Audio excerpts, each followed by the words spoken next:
tudo bom com vocês? Sejam bem-vindos ao canal Teologia em Pauta. Muito prazer, meu nome é John Lennon. E hoje, meus amigos, vamos estudar um pouquinho sobre a Palavra de Deus, sobre aquilo que Deus quer nos revelar nesse dia, tá bom? E veio à minha mente o texto de Romanos, capítulo 8, o versículo 31, tá? E as palavras de Paulo aqui em Romanos, eu acredito que são palavras de motivação, palavras que nos incentivam a ser de Cristo, que nos incentivam a lutar por aquilo que nós cremos ser verdade, tá bom? Olha só o que diz Romanos, capítulo 8, versículo 31, eu vou ler aqui, tá? Diz assim, ó: Que diremos, pois, à vista dessas coisas? Se Deus é por nós, quem será contra nós? É interessante que Paulo ele coloca Deus do nosso lado. Paulo descreve que Deus ele está lutando por nós. E nessa guerra, ele está do nosso lado. E ele enfatiza, se Deus ele luta por nós, quem é tolo o suficiente para guerrear contra nós? Para lutar contra seus filhos? E ele continua dizendo, aquele que não poupou o seu próprio filho, antes por todos nós o entregou, porventura não nos dará graciosamente com ele todas as coisas? Olha só o que Paulo fala, é aquele ser que não poupou o seu próprio filho, ele entregou por você, ele entregou para que você tenha vida, para que você viva. Esse foi Deus. Tá? E isso também resgata o texto de João capítulo 3, versículo 16.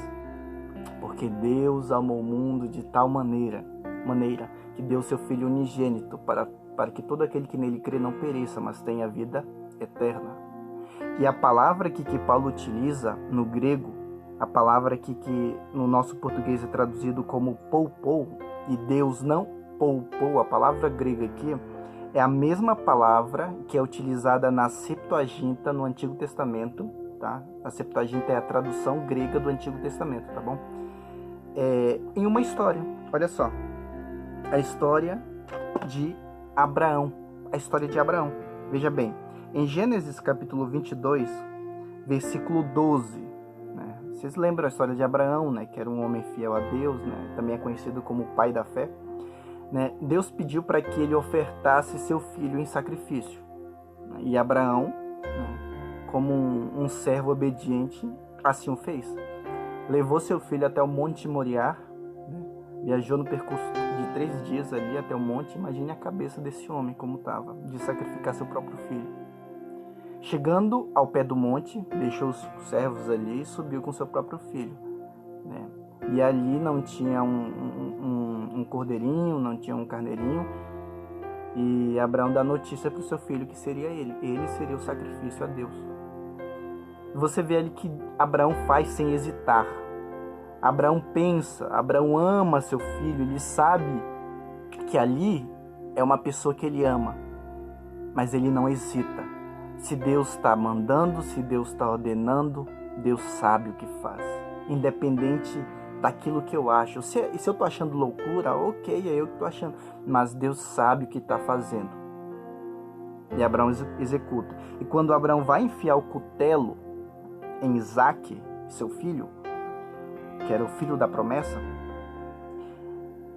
versículo 12 diz assim: Então lhe disse, não estenda a mão sobre o rapaz, não lhe faças, nada lhe faças, pois agora sei que temes a Deus, porquanto não me negaste o filho, o teu único filho. Olha só, a palavra que grega, não me negaste, teu único filho, é a mesma palavra que Paulo utiliza lá em Romanos 8:32. Porque Deus não poupou o seu próprio filho. Então o que Paulo quis resgatar para a gente do Antigo Testamento, em Romanos 8? Que com a mesma ação que Abraão teve em não negar o seu filho, é com essa mesma ação que Deus teve em não negar o seu filho em prol da raça humana. É com essa mesma motivação que Deus teve para a salvação de todos aqueles que vão crer nele. É com essa mesma motivação. E Paulo, ele continua ali em Romanos capítulo 8, tá? Ele continua descrevendo a motivação do ser cristão, né? E ele continua dizendo o seguinte, deixa eu pular aqui, versículo 33. Quem tentará acusação contra os eleitos de Deus? É Deus quem os justifica. Quem os condenará? É Jesus Cristo que morreu, ou antes, quem ressuscitou, o qual está à direita de Deus e também intercede por nós. Quem nos separará do amor de Cristo? Quem pode nos separar do amor de Cristo? Aí ele começa a citar algumas circunstâncias que nós passamos na nossa vida. Veja bem, quem nos separará do amor de Cristo? Será a tribulação? Será a angústia? Será a perseguição? Será a nudez? Será a fome? Ou perigo? Ou espada? Versículo 37. Em todas estas coisas, porém, somos mais que vencedores por meio daquele que nos amou.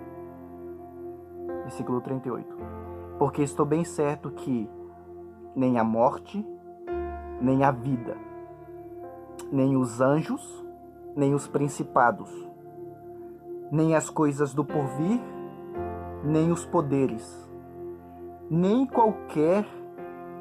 a altura, nem a profundidade, nem qualquer outra criatura poderá nos separar do amor de Deus que está em Cristo Jesus. Então Paulo começa a trazer o seguinte: quem pode te separar do amor de Deus? E Paulo diz bem assim, ó, não é o tempo, tá? Não é o espaço, a altura nem profundidade, não é as coisas espirituais nem as naturais, né? Os anjos ou as coisas do mundo. Ninguém pode te separar do amor de Cristo. E Paulo enfatiza: nada, nenhuma criatura pode nos separar do amor de Deus. Nada. E aqui eu queria chegar à conclusão da minha mensagem, que na realidade existe algo sim que pode te separar do amor de Deus, do amor de Deus. Existe algo que pode te impossibilitar de alcançar o céu, que pode te separar de uma eternidade de felicidade, de uma eternidade de glória, de uma eternidade de amor. Existe algo sim. Sabe que algo é esse? É a sua própria decisão. Foi aquilo que Deus deu nas tuas mãos. Livre arbítrio. É quando você olha para Deus e você diz não. É quando você olha para o que o Espírito Santo faz na sua vida e você diz: eu não estou nem aí. É quando você sabe que existe uma missão para ser cumprida e você não se importa com aquilo. O que pode te separar do céu é a sua decisão de não querer estar lá. Essa é a única coisa que pode te separar do céu. Então quer dizer que Paulo está errado aqui porque ele diz que não existe nada que pode nos separar do amor de Cristo? Sim, Paulo diz que não existe nada. Dentro da tua resposta sim, não existe nada que pode te separar do amor de Deus. Nada. Então quando você diz sim para Deus, Deus fala: filho, eu prometo que nada vai nos separar, a não ser você mesmo, a não ser sua escolha. Então, meus amigos, que Deus nessa tarde, talvez nessa manhã para você, ou talvez nessa noite para você também, que Deus possa nos usar, que Deus possa ter misericórdia de nós, que Deus possa nos ajudar em nossas fraquezas e em nossas dificuldades. Peça em oração a Ele, fique firme naquilo que você acredita e siga seu caminho em frente. É difícil, é muito complicado. Paulo retrata isso em Romanos capítulo 7, dizendo que aquilo que está dentro da gente nos impulsiona a fazer coisas ruins, mas com a minha mente eu sei que eu não devo fazer. Eu preciso fazer as coisas de Deus. E Paulo tem esse conflito constante com a natureza que tem dentro da gente, que é a natureza pecaminosa. Que tudo depende das nossas escolhas. Tudo depende das nossas escolhas. Então é isso, galera. Fica com Deus. Muito obrigado por ter assistido esse vídeo. Compartilha, ativa o sininho de notificações aí, se inscreva. E vamos junto